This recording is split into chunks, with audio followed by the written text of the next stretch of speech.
Cae la tarde y en un rincón de la ciudad, en un pequeño jardín, alguien cuenta una historia, reflexiona en voz baja o conversa, paseándose bajo los árboles.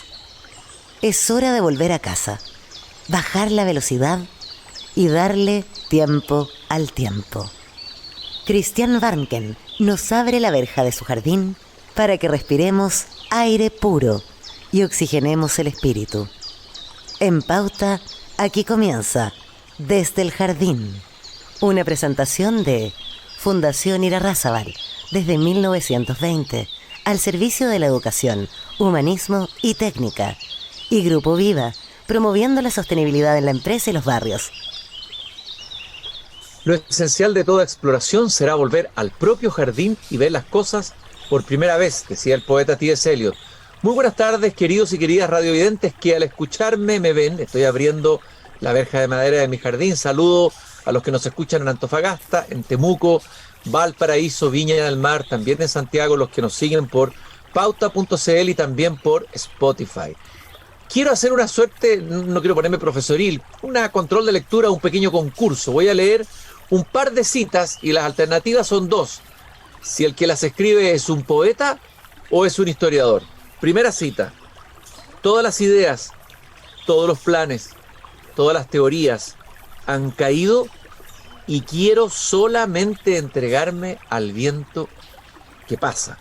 Caramba, eso es de una poesía extraordinaria. Me recuerda una frase parecida de Ennio Moltedo, poeta villamarino. Se me cruzó de repente Ennio Moltedo en una frase parecida con el viento. Esta otra frase: tengo 20 años y solo ahora comprendo la grandeza de la vida. Tengo deseos de cantar lo sutil y lo profundo de mi ser, de perder lo vasto y rudo de mi personalidad, hipersensibilizarme, cantar esa ansiada plenitud que viene a mí. Y termino con esta última cita, más breve, en que dice la frase de Dostoyevsky: hay que amar la vida más que el sentido de la vida. Saboreo la frase de Dostoyevsky: hay que amar la vida más que el sentido de la vida. A, alternativa, poeta. B, historiador. Se ha dicho que Chile es un país de historiadores y poetas. Primero se dijo que iba a ser de historiadores, resultó ser después de poetas. Pero es un país que hay muy buenos historiadores y también buenos poetas, sin caer en un chauvinismo facilista. Pero cuesta realmente, si uno lo leyera sin el nombre, si lo pusiéramos en un colegio, por ejemplo, en una prueba, yo estoy seguro que la mayoría diría un poeta, un gran poeta. Bueno, es un historiador, un hombre del derecho, un pensador, tal vez uno de los más grandes pensadores del siglo XX que ha tenido Chile. Un pensador peligroso, así lo llamó en su libro anterior Hugo Herrera, un libro sobre Francisco Encina, Alberto Edwards y Mario Góngora. Y tuve la suerte de toparme con él cuando era muy joven en el Campo Oriente de la Católica, de cruzarme y apenas balbucear unas palabras ante el maestro, el autor de este libro fundamental que debieran leer todos los chilenos, todos los políticos. Pero me he llevado sorpresa en la entrevista, le he preguntado a políticos importantes quién es Mario Góngora, también con alternativa. No tienen idea. A filósofos de derecha le he preguntado, a que se dicen filósofos, no voy a revelar la identidad, ¿quién es Mario Góngora?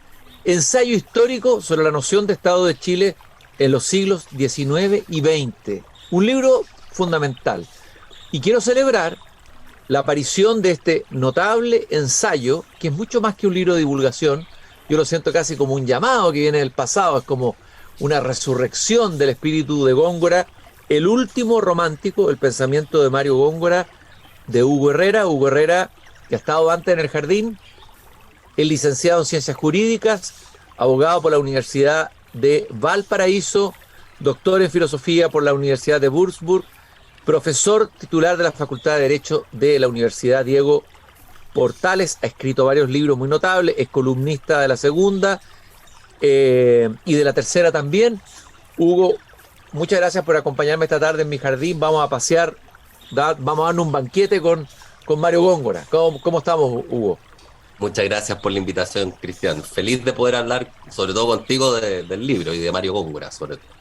Lo primero que te quiero preguntar es sobre esa generación a la cual perteneció Góngora, ¿no? La generación del 38, que no es tan conocida, o por lo menos en círculos más amplios, tal vez en algunos círculos. Fue una generación bien excepcional esa, y a esa generación perteneció Góngora. Sería bueno tal vez un primer contexto para luego meternos en Góngora. Claro. Sí, es una generación que es bien notable porque es yo diría que es como la primera generación, si uno pudiera caracterizarla, donde los caminos se empiezan a escindir entre, por una parte, la vida más intelectual, artística, literaria, eh, y la reflexión filosófica, y por otra parte, la vida política. Hay dos vertientes. En la generación del centenario, por ejemplo, sin ir más lejos, Encina, Edwards, Tancredo Pinochet, Darío Salas, Luis Galdames, todos eran gente del mundo intelectual, pero además gente del mundo político, ocupaban cargos. Y eso se rompe en la generación siguiente, probablemente por una mayor complejidad que iba adquiriendo el país y la constitución de sus élites. Entonces uno tiene políticos que sin embargo no pierden el contacto con las humanidades, como Eduardo Frei, Bernardo Leighton, Jorge Prat, todos escritores en su minuto. Y por otra parte, un contingente importante de artistas, literatos, poetas, gente del mundo de la academia, filósofos muy destacados.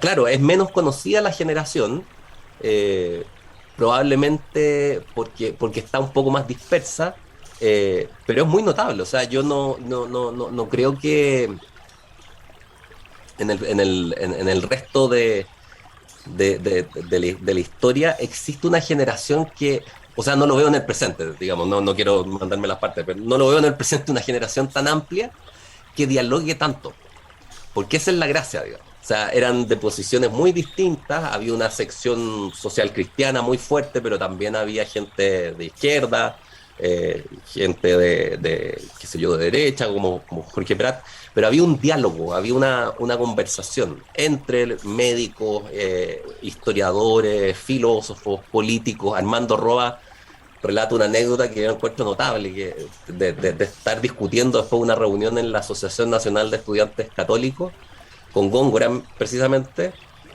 desde las 10 de la noche hasta el amanecer, digamos, caminando por el centro de Santiago, acerca de si era posible para los que vivían en el presente histórico comprender ese presente histórico. Ese era el calado, digamos, de las inquietudes de esta generación, que uno puede llevarlas a los otros ámbitos también. Y esa generación sentía que había un llamado único y distinto y especial para ellos en ese momento histórico, ¿no?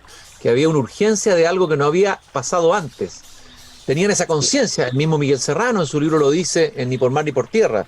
Habla de esa generación que está cortada con toda la historia anterior y que siente un llamado de algo nuevo. Sí, en eso tienen una cierta unidad con los del centenario, pero con un matiz, que diría que es este. Ellos efectivamente se sienten bajo un llamado, bajo un apremio. Ellos se sienten llamados a producir algo que está irredento en Chile y en América hispana sobre todo. Y eso lo hacen, ese llamado tratan de responderlo acudiendo a fuentes europeo-continentales sobre todo, pero en las fuentes, o sea, leyendo a los autores en sus idiomas, españoles, franceses y alemanes sobre todo, y teniendo mucha cercanía con el contexto en el que está ocurriendo ese pensamiento europeo. Ahora, se trata de un pensamiento que tiene la característica precisa de que, a pesar de ser europeo, llama a quien lo siga a empaparse de la realidad concreta, a pensar la existencia desde la existencia misma antes que desde teoría. Entonces, no obstante que es un llamado, por decirlo así, doctrinario en el viejo lenguaje de los historiadores, es un doctrinarismo que llama hacia lo concreto. Entonces esta generación en eso también se caracteriza por una inclinación hacia lo vernáculo, a valorar, a apreciar, sin caer en el fetichismo, pero apreciar, tenerle cariño a la realidad local, a la realidad chilena y a la realidad hispanoamericana. Yo creo que allí hay una característica que es fundamental de esta generación.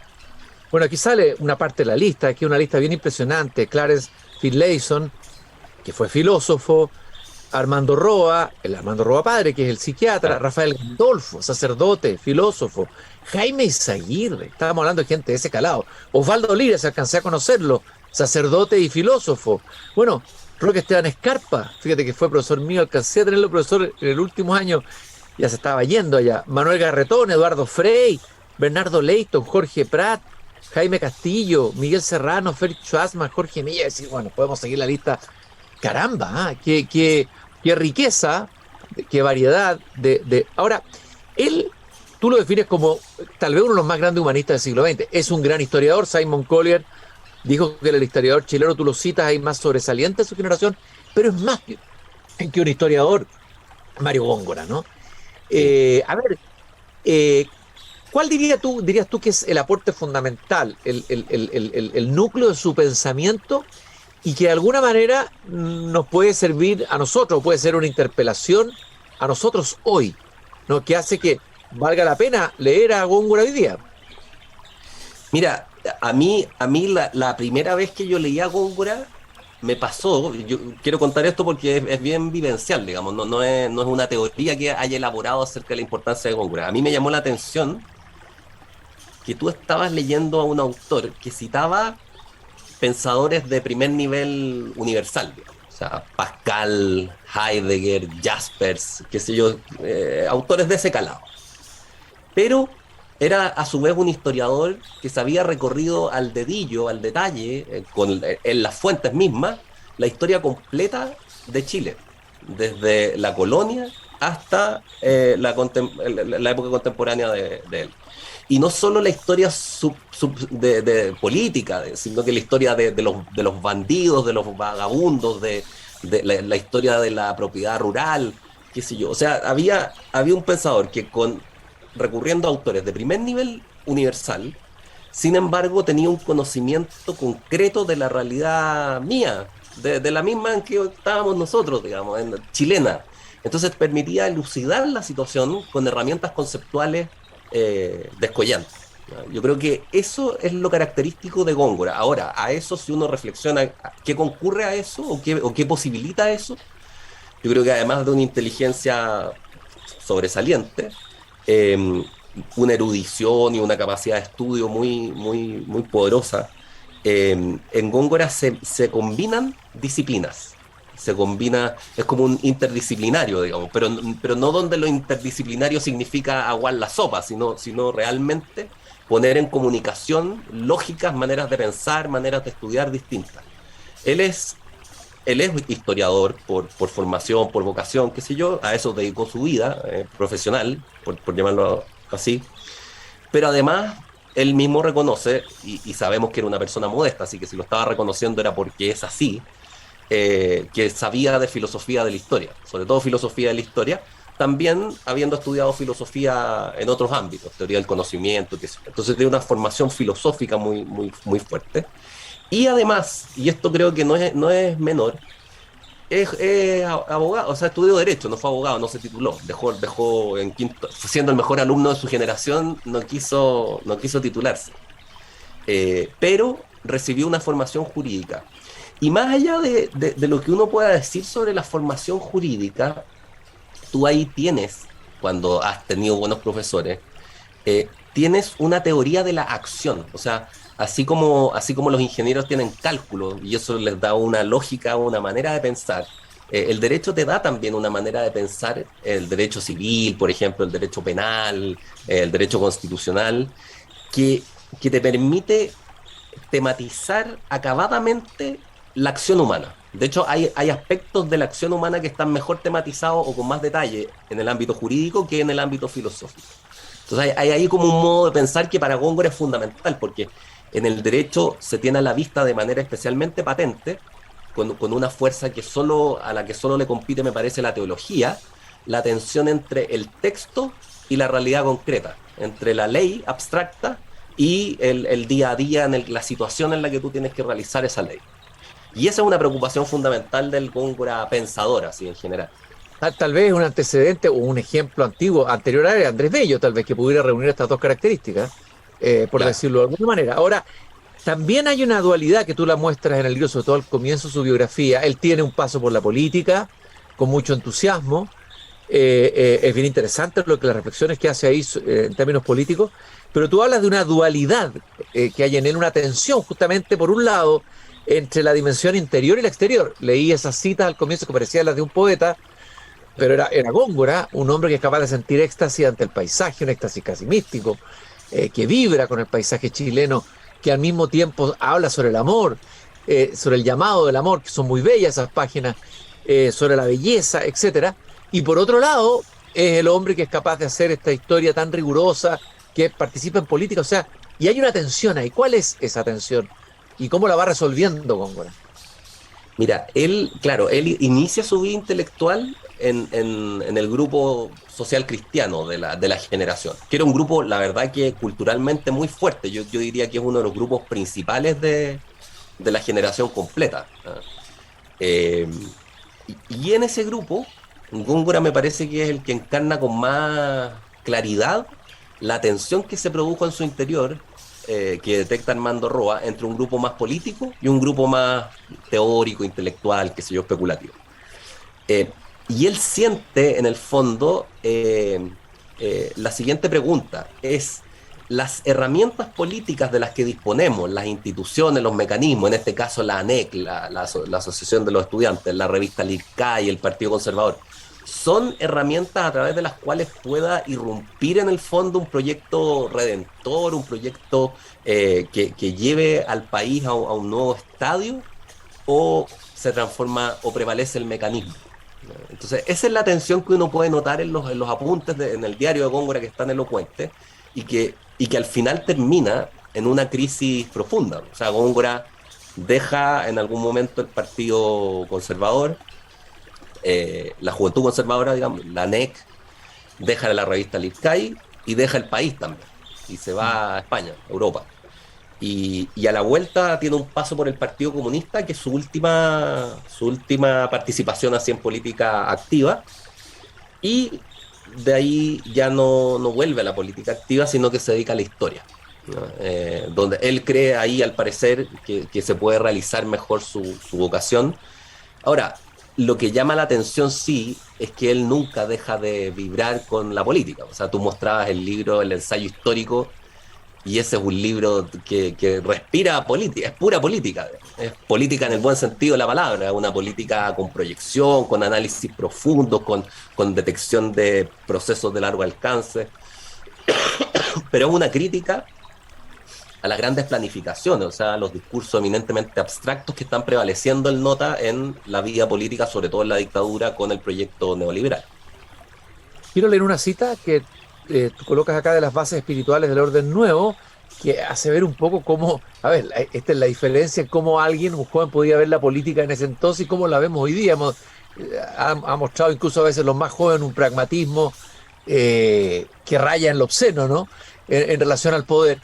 Y la ausencia de esta dimensión más espiritual, que yo creo que me da la impresión que Góngora trató de darle a la política, ¿no?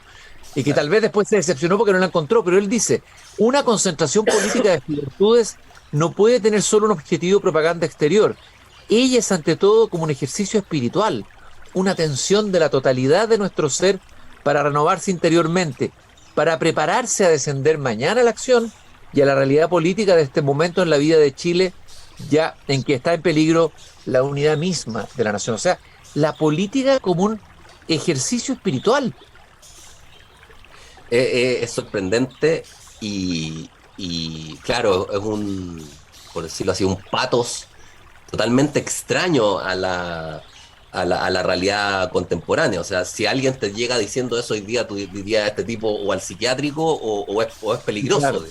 Sí, Pero en sí. Góngora la gracia, y esto hay que decirlo también, es que Góngora tiene una mirada de la política que no puede ser una mirada fanática, porque tiene presente siempre, en todos sus periodos, una tensión que es irresoluble en último término, que es la tensión que existe entre el individuo, su interioridad, que Góngora también sabe de eso, de que hay una interioridad intensa que es inmostrable hasta cierto punto, que no se expone, que es íntima, y por otro, la organización política, el Estado, la sociedad, qué sé yo. Y esa tensión es un asunto que él maneja permanentemente. O sea, así como no hay Estado sin individuo, porque eso sería, ¿qué sería eso? Tampoco, dice Góngora, hay individuos sin Estado. Entonces, toda su preocupación es porque no hay individuos sin Estado, porque ya el lenguaje y las maneras de pensar y sentir dependen de lo que tú recibas en el Estado. Entonces, ahí Góngora está permanentemente preocupado de cómo uno y otro pueden potenciarse, pueden ayudarse. Entonces, si bien le da mucha importancia al Estado, mucha importancia a la política, importancia cuasi religiosa, nunca deja de lado la validez de las pretensiones del individuo, de la vida interior, el carácter sacro, en último término, del individuo. O sea, es una tensión que no se resuelve. Y eso le da a la vez que mucha potencia a su participación política, a su pensamiento, un carácter profundamente republicano. Por esta beta, digamos, individualista en un sentido amplio de la expresión. Hugo, tú también señalas, digamos, que de alguna manera él hace una crítica de la época presente, época que todavía no ha concluido, si seguimos lo de Heidegger, vivimos en la era técnica, en la consumación de la era técnica, creo que estamos en la consumación total, ¿no? Diríamos hoy día de la era técnica, pero él es muy crítico del racionalismo de la modernidad, ¿no? Del pensamiento científico y tecnológico. ¿Cuál es la crítica a esa modernidad, digamos, y a ese pensamiento científico y a ese pensamiento tecnológico, por decirlo de alguna manera? Mira, es una crítica que yo para sistematizarla la dividiría en teórica y práctica. En la práctica tiene que ver con lo que uno podría decir que nos llama la atención y nos preocupa de las pantallas. O sea, los niños, los adolescentes ensimismados en pantalla. ¿Cuál es el problema de esas experiencias tecnológicas? Que te limitan la amplitud de la existencia. Jorge Eduardo Rivera, el filósofo, decía, pensando esto, algo como lo siguiente: tú de la vida con las cosas mismas no te cansas. El otro siempre es misterioso, la realidad tiene su encanto y siempre da de sí, basta que nos calmemos y estemos dispuestos a escucharlo. En cambio, los dispositivos tecnológicos tienen como límite las capacidades mentales de los programadores. Entonces son siempre experiencias controladas en último término. Yo les digo a mis alumnos, para explicarles esto un poco, es como cuando, no sé, yo de adolescente jugaba computador, cuando no se daba vuelta un juego de computador, cuando ya habías terminado y ganaste. ¿Qué queda? Queda solo el vacío y una cierta adrenalina tóxica, digamos, pero no queda nada más, no hay más, se acabó. Entonces, esa es la crítica, me parece, práctica, que te acota las posibilidades de existir. Y la crítica teórica, que está muy relacionada con la otra, por supuesto, repara, y aquí voy a lo de romántico, en que todo el pensamiento moderno, en lo que tiene de racionalista, en lo que tiene de mecanicista, en lo que tiene de tecnológico, parte de individuos concebidos como átomos, y que tú lo vas armando a partir de ellos como piezas de Lego, totalidades mayores. Es como el individuo de Hobbes, digamos. Tú tienes individuos y luego en algún momento, para superar la violencia, se asocian en el Leviatán. Y el Leviatán, dice Hobbes explícitamente, digamos, es la gran máquina, el dios mortal. Es una gran máquina que se constituye desde sus partes y existe mientras existe una cierta dinámica entre las partes. Entonces Góngora, con los románticos, por eso acude a los románticos, porque ve ahí la primera reacción, no simplemente reaccionaria, sino que se trata de apropiar del problema. Reparen el fenómeno de la vida. La vida, ¿qué es la vida? Es un misterio, digamos. No podemos saber cómo das con la vida. Y le pones palabras, digamos. O sea, cuando tú hablas de autopoiesis, claro, son palabras al final, porque el fenómeno mismo tú solo lo aprecias, y en esto reparaba Schelling, que se hacía el problema de la vida, un Hölderlin también, eh, en ti mismo. Uno en la interioridad espiritual propia puede captar una cierta actividad vital. Es ahí que te das cuenta. Y a partir de esa actividad vital que tú notas en ti mismo, de una cierta totalidad que va incluyendo a las partes, pero que ya está siempre ahí, tu personalidad, que está inmemorialmente, por decirlo así, a partir de ahí tú puedes interpretar la naturaleza, por ejemplo, el mundo natural, y ver que una ballena o que un oso, digamos, atraviesa, es una totalidad que informa y atraviesa todas las partes del oso o de la ballena. Esa tensión entre lo total y lo particular, que es la misma tensión que tiene en vista Góngora en lo político también, es la que él rehabilita contra el mecanicismo de átomos que van armando totalidades posteriores. Ese mecanismo, él entiende, no puede explicar el fenómeno de la vida, menos la vida interior.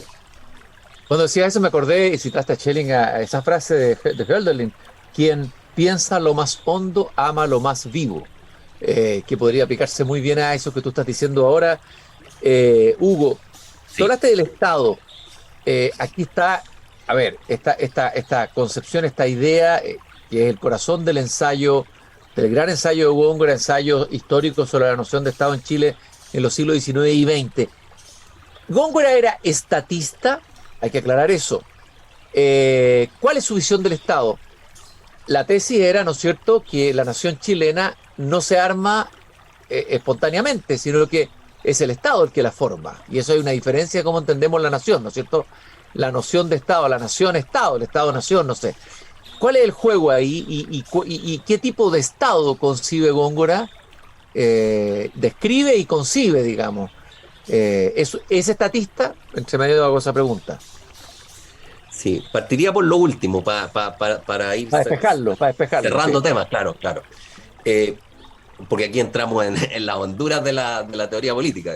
Góngora, en cierto sentido, es estatista, en el sentido amplio de que le reconoce significación existencial al Estado. O sea, el Estado no es una cosa que está ahí como tenemos ganado, digamos, o tenemos bienes, sino que define nuestra existencia. Y, por ejemplo, de un Estado con un sistema educativo floreciente, vamos a poder luego tener niños mejor educados que en un Estado con un sistema de educación pública decadente. Entonces, en ese sentido, él le da importancia existencial al Estado, pero no es estatista en lo que entendemos hoy día por estatismo.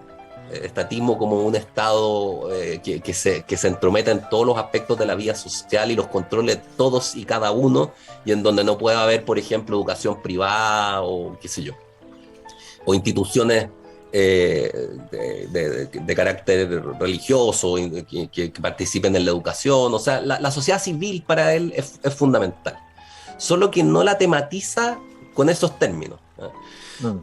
Entonces ahí voy ahora a lo... O sea, él dice, digamos, el Estado no tiene que ser necesariamente productor, ni siquiera.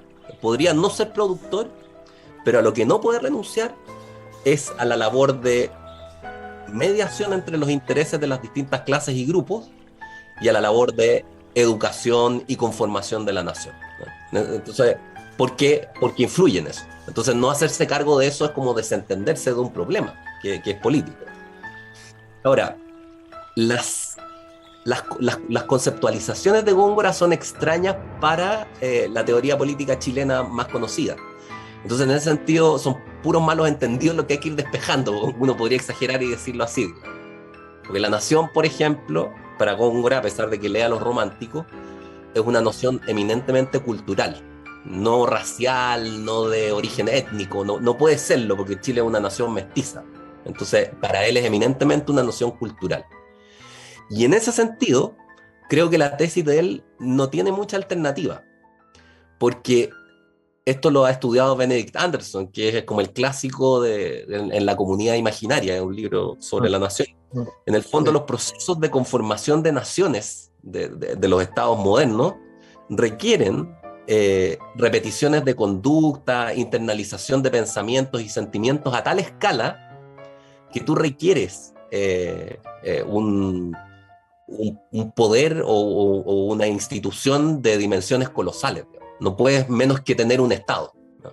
Puedes tener también instituciones religiosas, puedes tener sociedades comerciales, puedes tener de todo, pero necesitas además esta intervención a gran escala, en ese sentido más existencial. Entonces, ni la nación es lo que usualmente se piensa cuando se piensa en, qué sé yo, nacionalismo así étnico, ni el Estado tampoco es un mecanismo puramente. No es la burocracia, dice él. El Estado es la manera en la que existe la nación. Es como, podríamos decir, el estilo, según el cual actúan los ciudadanos y los funcionarios públicos. Cómo tú te comportas como ciudadano, porque es un cargo en cierto sentido, un cargo público, el de ciudadano. Bueno, ya de eso depende cómo tú influyes en tu medio. Entonces, en ese sentido, la concepción del Estado es una concepción más existencial. No hay una ruptura, por decirlo así, entre el Estado y la nación, sino que hay pueblo, hay elemento humano que se va conformando, llega al Estado, al momento nacional, y su expresión institucional es el Estado, pero es la expresión institucional de una manera de ser. Quedan muchas preguntas, muchos temas en el tintero, mucho todavía hay que profundizar. Esto da para más de una conversación. Yo creo que te vamos a tener que invitar de nuevo al Jardín a seguir hablando de este libro que recomiendo especialmente a quienes nos han escuchado. Un libro yo lo considero, como dije al comienzo, interpelante, casi desde el pasado, pero en realidad Góngora sigue siendo un contemporáneo, el último romántico, el pensamiento de Mario Góngora, de Hugo Herrera. Muchas gracias, Hugo, por haberme acompañado esta tarde en el Jardín a conversar sobre el maestro, sobre el gran humanista Mario Góngora. No, muchas gracias a ti, Cristian, por la conversación. Es un agrado. Y termino leyendo un pedacito de una cita del Góngora mismo, del libro Ensayo Histórico sobre la noción de Chile en los siglos XIX y XX. Cuando yo lo leí por primera vez, quedé sorprendido. Pensemos que ya había ocurrido el golpe militar de 1963, golpe que él mismo había apoyado, y dice, se va produciendo una planetarización o mundialización cuyo resorte último es técnico, económico, masivo, no un alma. Suceden en Chile durante este periodo acontecimientos, dice entre comillas, que el sentimiento histórico vivió como decisivos. Así lo fue el 11 de septiembre, en el que el país salió libre de la órbita de la dominación soviética. Pero la civilización mundial de masas marcó muy pronto su sello. La política gira entre opciones marxistas a opciones neoliberales, entre las cuales existe en el fondo la coincidencia de los opuestos. Esto es muy interesante porque nos hace salir de este pensamiento binario o de este encasillamiento simplista. Para mí, por lo menos cuando yo lo leí y era militante izquierda, esto me dejó jaque mate y me hizo pensar. Así que vale la pena leer a Góngora. Gracias por traernos a Góngora a presencia, Hugo, y espero que nos encontremos pronto para seguir conversando sobre él y otros pensadores chilenos tan significativos que tú has estudiado y divulgado también. Muchas gracias, Cristian. Un agrado, como siempre, conversar contigo. Y nosotros nos encontramos mañana. Recuérdense que nos acompaña el Grupo Viva, comprometido con la sostenibilidad de la cultura en la empresa, y Fundación Irarrázaval. Todos los lunes conversamos en el Jardín con los profesores de Chile. Hasta mañana.